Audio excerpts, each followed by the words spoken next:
lahat. Kamusta kayo? Happy Saturday sa ating lahat. So, bali today ay magsisimba kami. Kaya maagang nagising. And then, anong tawag nito? So, nagluluto na ako ng breakfast. Magtiti lang kami at saka nagto-toast na ako ng tinapay. Palamanan na lang namin ito, pagkadating namin galing wedding, gumawa ako nitong ube halaya. Ayan.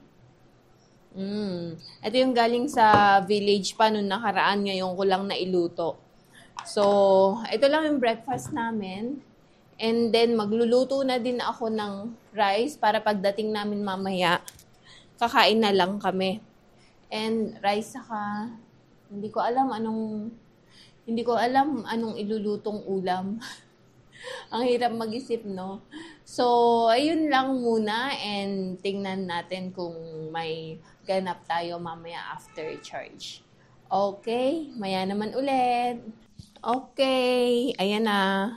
Toast bread at saka itong Actually, itong ube halaya, gusto ko siyang pinapalaman sa tinapay. So, kain tayo.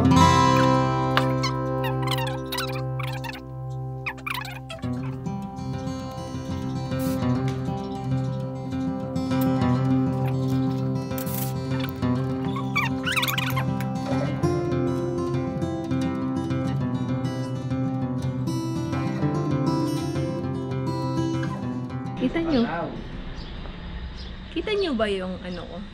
Ito ang aking outfit for today. Ang ganda ng salamin ko, no?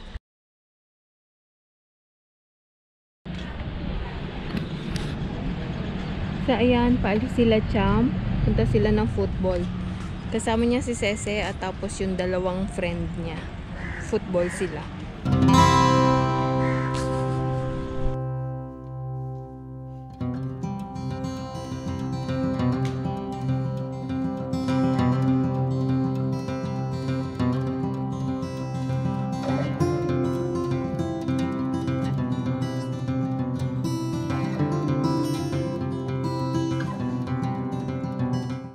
The next day.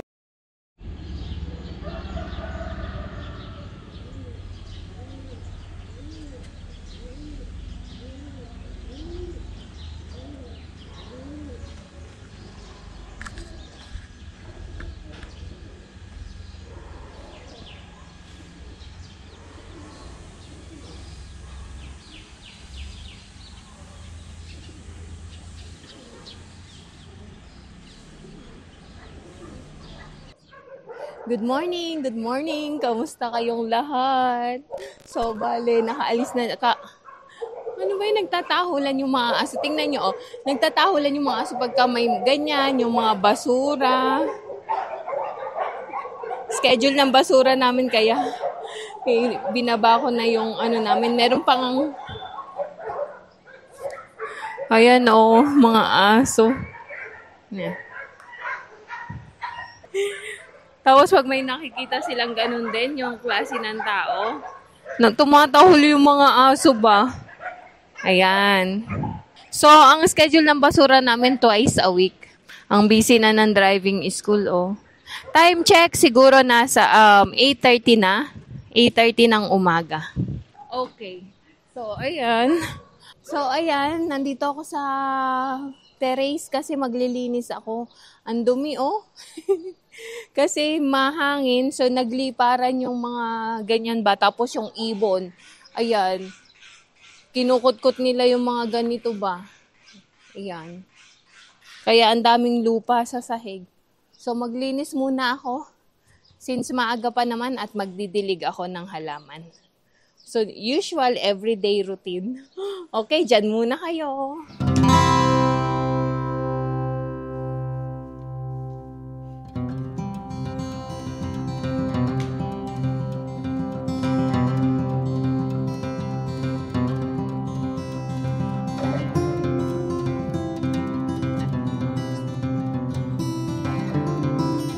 So, ayan, malinis na siyang tingnan. Okay. Kakatuwang tingnan pag malinis ang paligid. So, ayan, tapos na tayo walis-walis. Tapos magdidilig naman ako. Time check, 9 o'clock na ng umaga. Okay pa siguro magdilig kasi hindi pa masyadong masikat ang araw. Medyo gloomy today, tapos napapalibutan ng ulap. Gloomy nga eh. Di napapalibutan ng ulap. Ang kulit eh. Ayan o, hindi pa katirikan ng araw, so pwede pa siguro magdilig. Ano yun? Yung photosynthesis ng halaman. Tama ba? Hindi ko sure. So anyway, magdidilig muna ako. After nun, magluluto na ng lunch para maaga ako matapos kasi baka may puntahan kami mamaya. So, yun lang muna at magdilig na tayo. So, yun, ang daldal ko, magdidilig na ako para matapos na.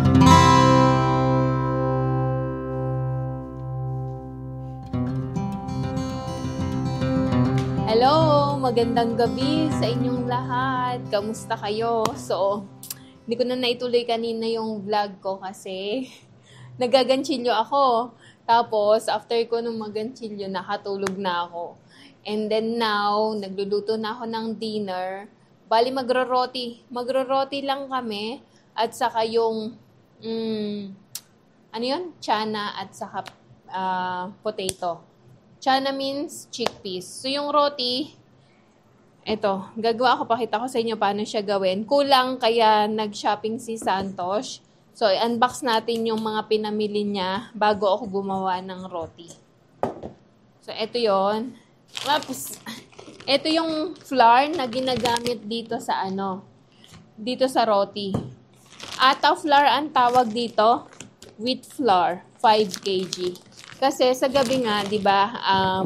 Hindi kami nagra-rice sa gabi kaya roti kadalasan yung kinakain namin. Kaya ayan, maramihan ang bili namin ng ata flour, wheat flour. Tapos, hindi ko alam magkano yun eh. How much? Tapos ito, yung beaten rice din. Chura, kung tawagin sa Nepal. Lagi nyo itong nakikita sa unboxing ko. And then, 450 yung ata. And 160. 5 yung beaten flour. Tapos, ito din, lagi nyo tong nakikita sa unboxing ko. Puff rice. Kasi ito yung ginagamit namin sa chat pate. Ito 50 rupees each. 50 rupees ang isa nito. At pagkatapos, ito ang pinaka-favorite namin ni Champ. Malaki na yung binili niya. Peanut butter. Magkano to? 725. Mura. 725. Kasi yung maliit nito, nakakolekta na nga ako ng pagkadami-daming butter na maliliit. Nasa 300 ata, 265, 350 grams. So, ito, malaki na yung binili niya. 725. Pagkatapos, itong peanut, 165, 150. Ito yung mga kadalasang kasama ng chat pate. Tapos, itong chickpeas. Ito, chana, kung tawagin. Magkano? 1 kilo ang isang packet, 340 ang 2 kilo. And the last but not the least, itong dal. Minimix namin to, nung dal. So, ito 160 at ito 180. Imimix ko to, tapos saka ko iluluto. So, yun lang yung napamili niya. Total niya is 2,265. Kasi mahal itong ito, at saka yung flour. So, ngayon, tara na, mag-start na tayong gumawa ng roti. Bukas ko na lang to anong tawag doon, pagsasamahin. Kasi wala akong time today. Gabi na. So, gawa tayo ng roti. Pakita ko sa inyo, baka sakaling gusto nyo ding roti lang sa gabi instead na rice. Healthy din naman siya kasi wheat flour yung gagamitin natin. Then, partner nito is yung chana. Niluluto ko na, pakita ko sa inyo. Wait lang ha. Okay, so, naka-ready na ang aking coriander. Panghuli yan palagi. So, ito na, dinadried ko lang siya. Wait lang, kita nyo ba? Ayan. Masarap yan, combination, roti and the chana. Okay, wait lang ha. Prepare ko yung natin sa roti. So, ilipat na natin to Kasi kailangan ko nitong flour.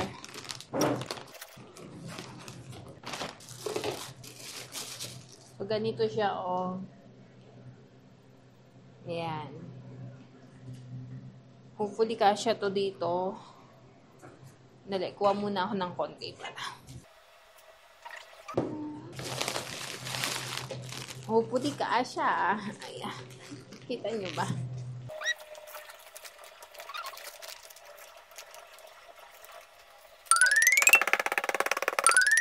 Tingin ko kasya naman. Kailangan lang i-compress. Yun, kasya. 5 kg. So, doble yung plastic niya. Okay. Done ang flour with flour. Okay.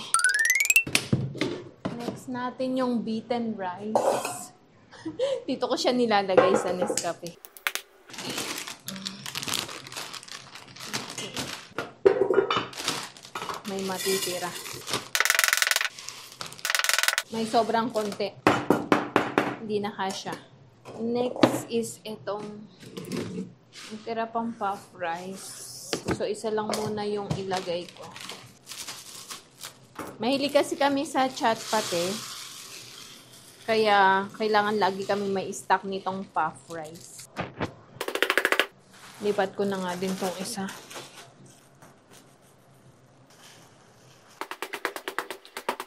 Okay. Puff rice. Pagkatapos, ang peanut.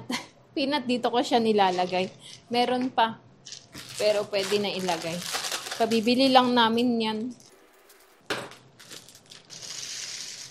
Kasya ba? Uy, ayan. Okay. Then yung chickpeas. Lagyan ng chickpeas.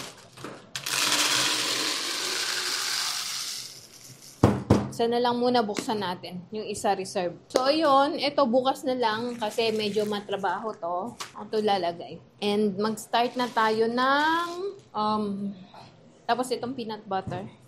Buksan ko na para ready to use na. Ilang grams to? 1,000 grams. Gusto ko kasi sa peanut butter yung creamy. Buti na lang creamy.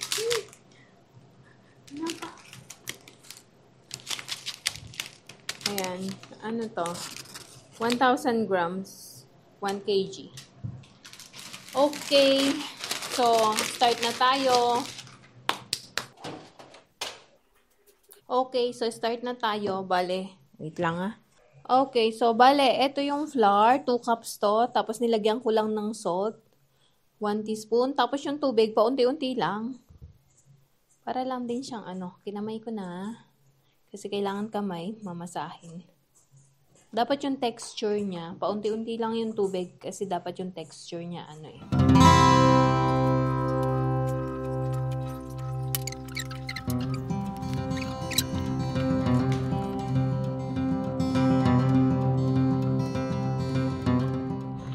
Okay, start na tayong gumawa nitong roti.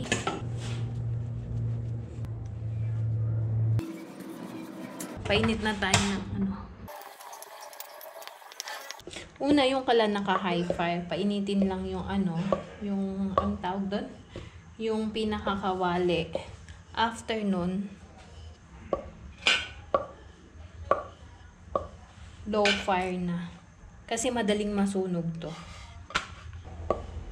Ayan, ganyan lang siya. Papaikutin lang. Tapos, pag mainit na yung kalan, dito tayo sa kabila.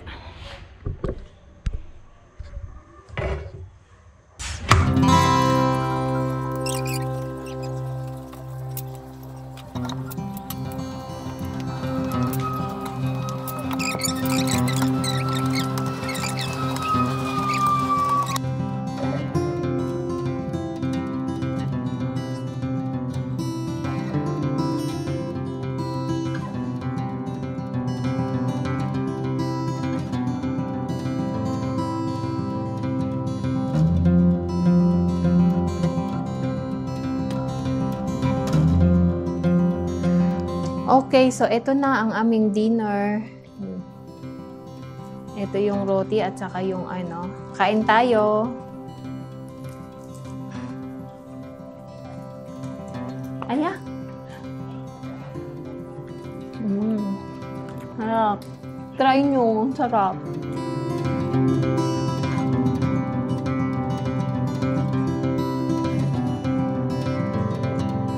Okay, so ayan, tapos na kaming kumain at nakapaghugas na din ako ng aming pinagkainan. Ako yung laging nahuhuling kumain kasi mabibilis kumain ng aking 2 boys. Lagi silang para silang mga sundalo mabibilis kumain.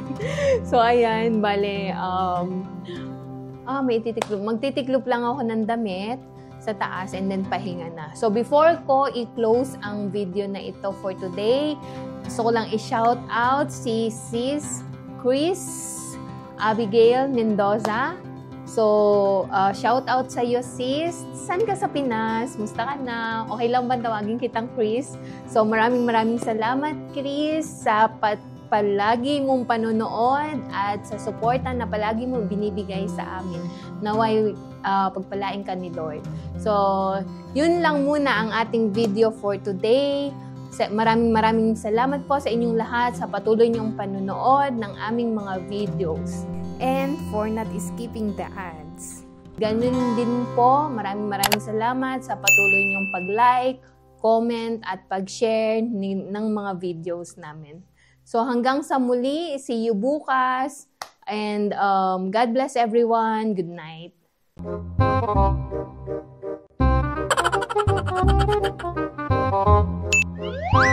Ginagawa mo! If you like this video, please consider subscribing to our YouTube channel, SL Nepal. Thank you for watching. Have a nice day.